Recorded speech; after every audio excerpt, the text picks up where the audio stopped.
We'll now bring in our next panel and who will be sharing with us how education unions are taking the lead and how they have been leading for decades on this issue of climate change, of course. So we will now be speaking to Liam Rutherford. He is the president of the New Zealand Educational Institute, NZEI. We'll also be speaking to Rossella Benedetti from International, or rather UIL, Scuola in Italy. Of course, she is the International Secretary. And lastly, we'll also be joined by Gifty Eppenville. He is the Deputy General Secretary of the Ghana National Association of Teachers. Now, I'm just going to begin with Rossella. Rossella, when you look at climate change, you would know that Italy is understood to be the first country to introduce a mandatory course on climate change and, of course, sustainable development for all of its students at all public schools. Tell us about the experience from a union perspective. Merci, bonjour à tous les mondes. Thank you. Good morning, good afternoon, everybody. Education to environment has been a compulsory subject matter in Italian schools, but already started working on this in the 90s.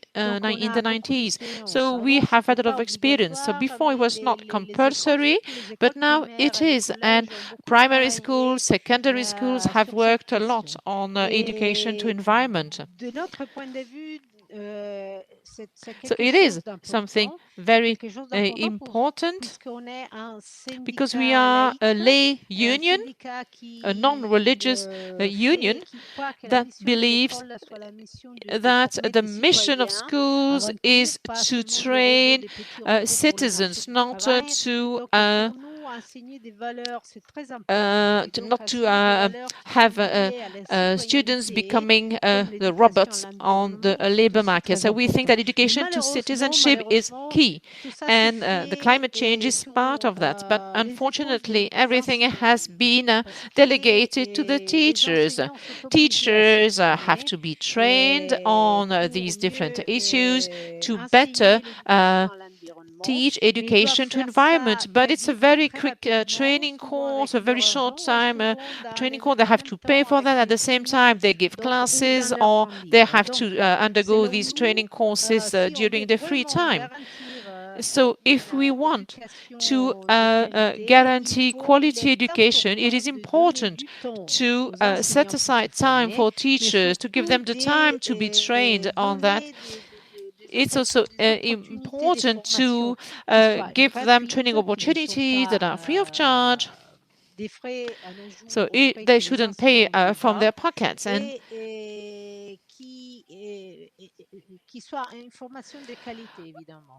because we are, of course, aiming at an education of quality, and the students have to understand the world in which they will live and work, so they have to learn how to respect the environment. To our next panelist, that is, of course, Liam.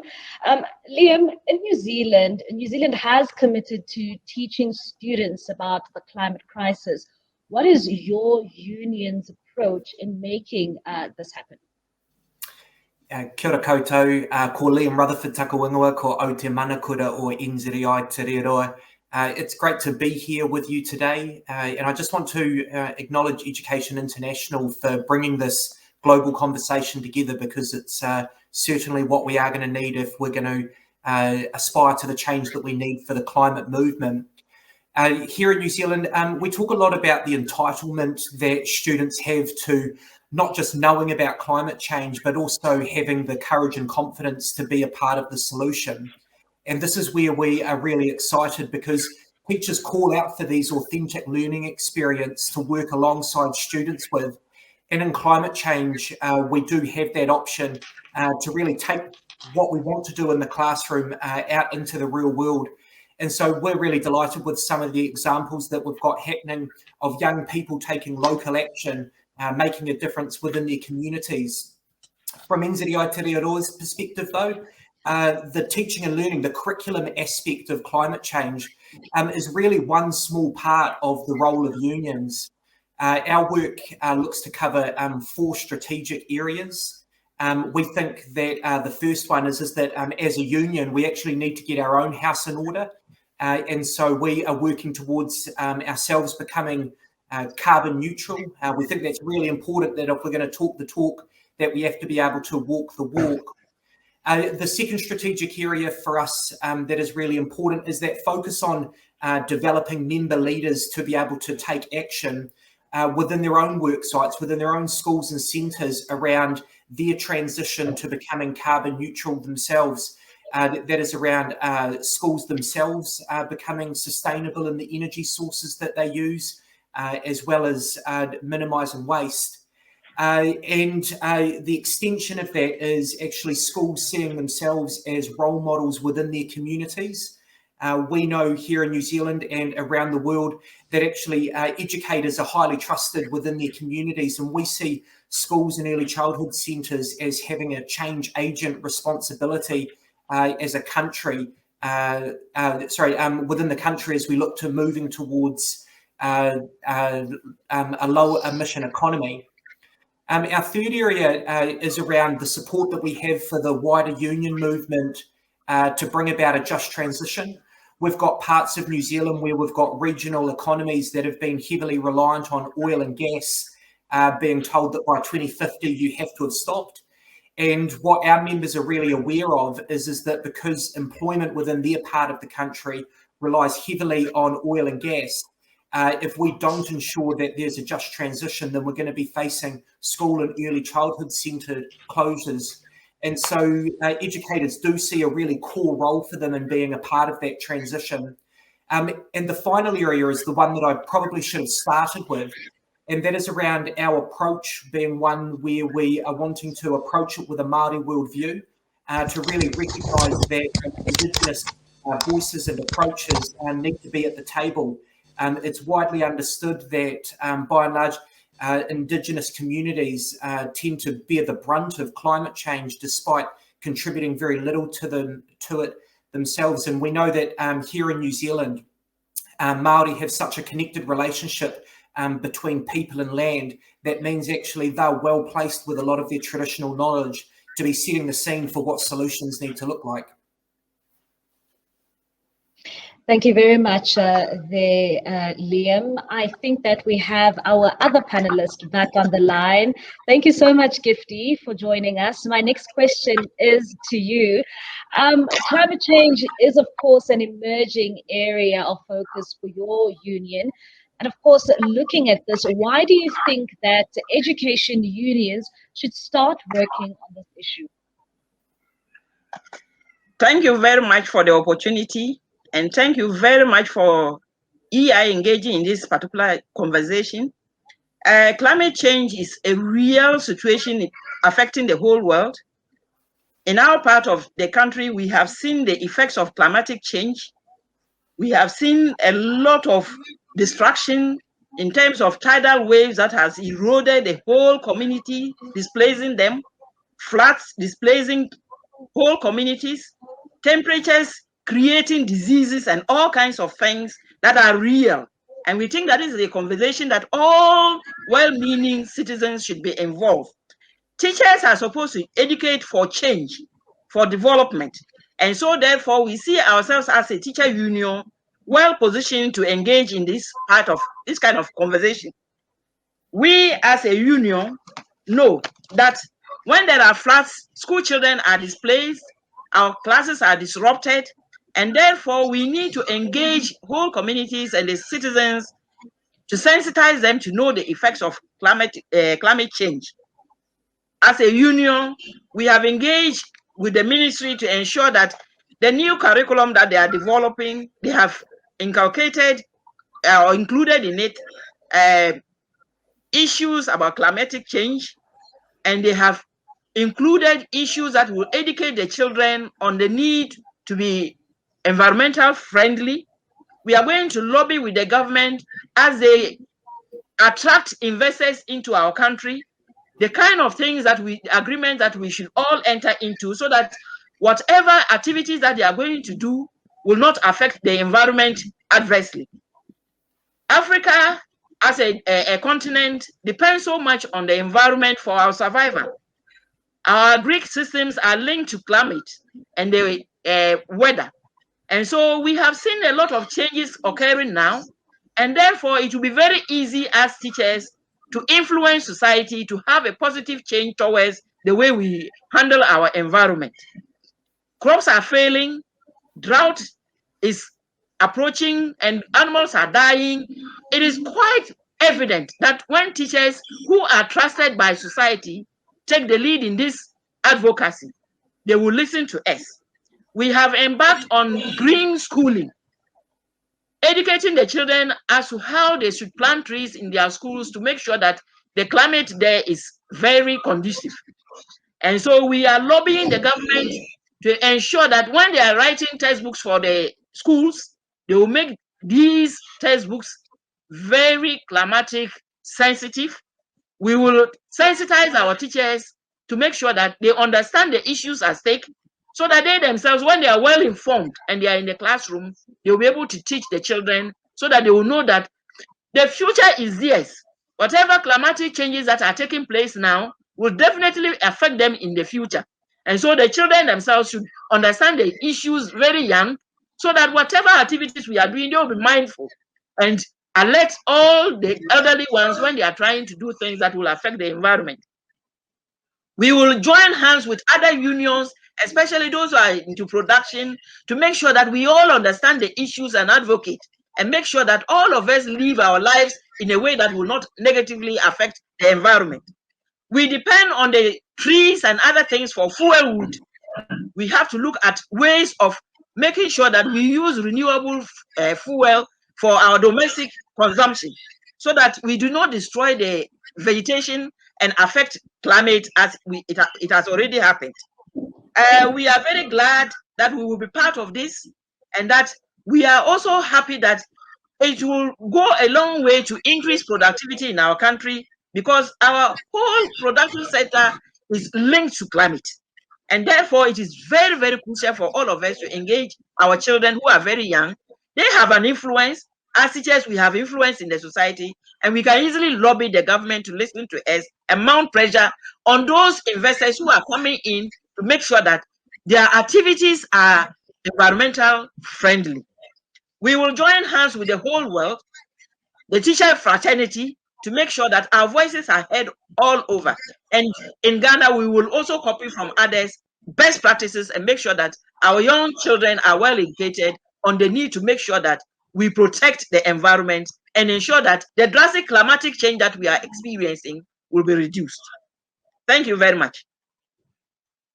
Thank you, Gifty. They're just talking about how crucial it is to protect the environment and to save it for future generations to come. I'm going to bring in Rossella once more. Rossella, my next question is once more to you. Can you just tell us about your union's experience of working across sectors in the union movement on climate action? Very much for this question.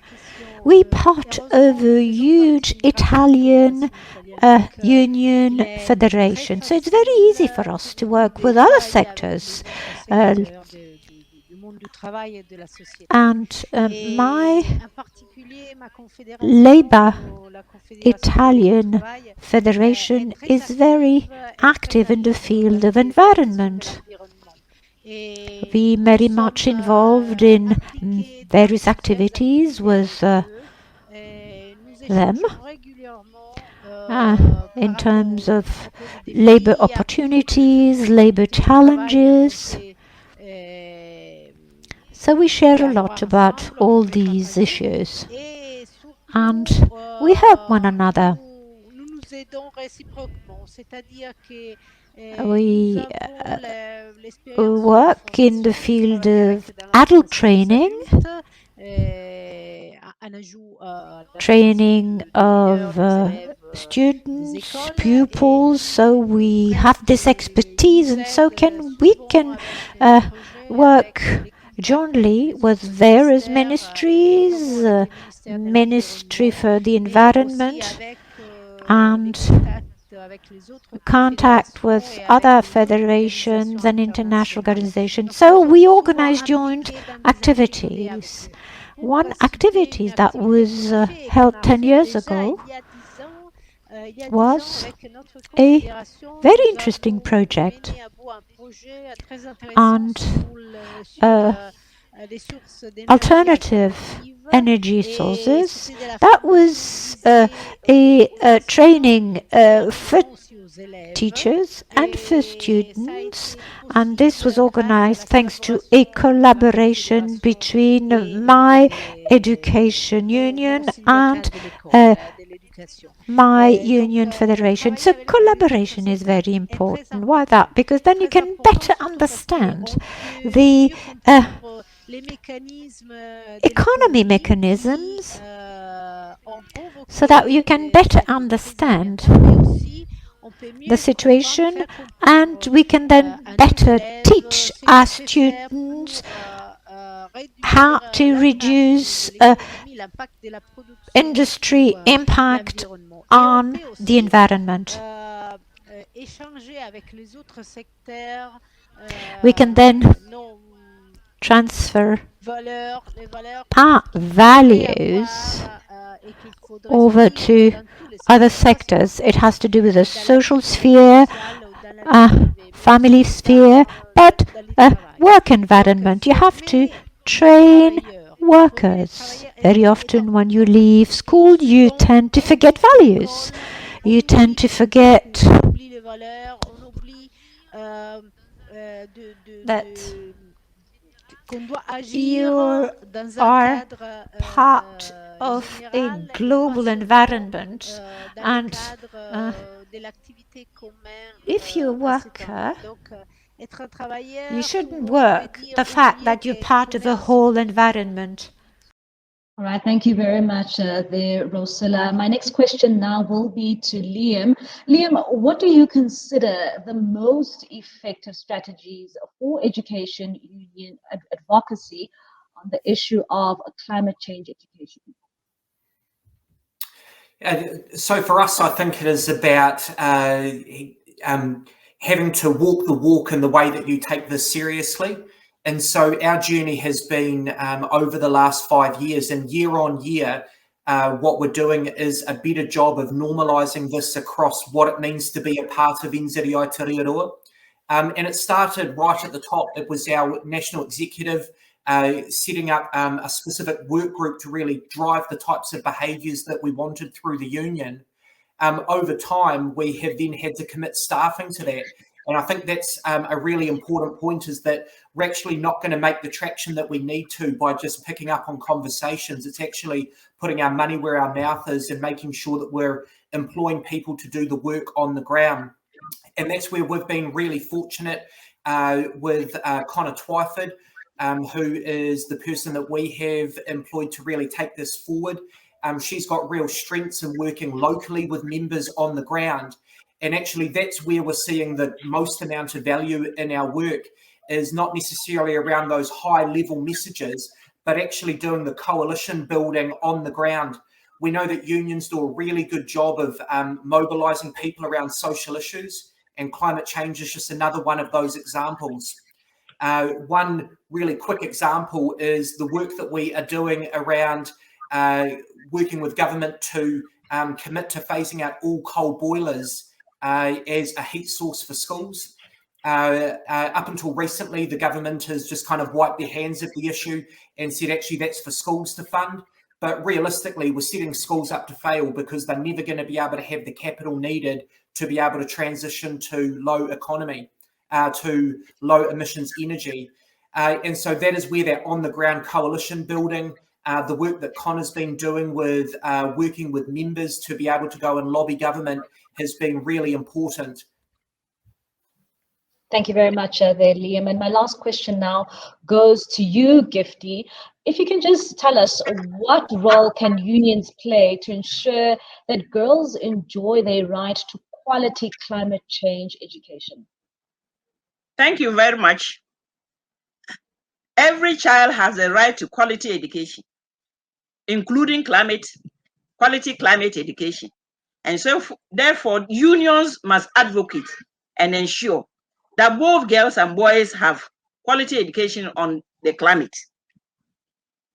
The causes, effects, and remedy for climate change, to me, is a gender issue.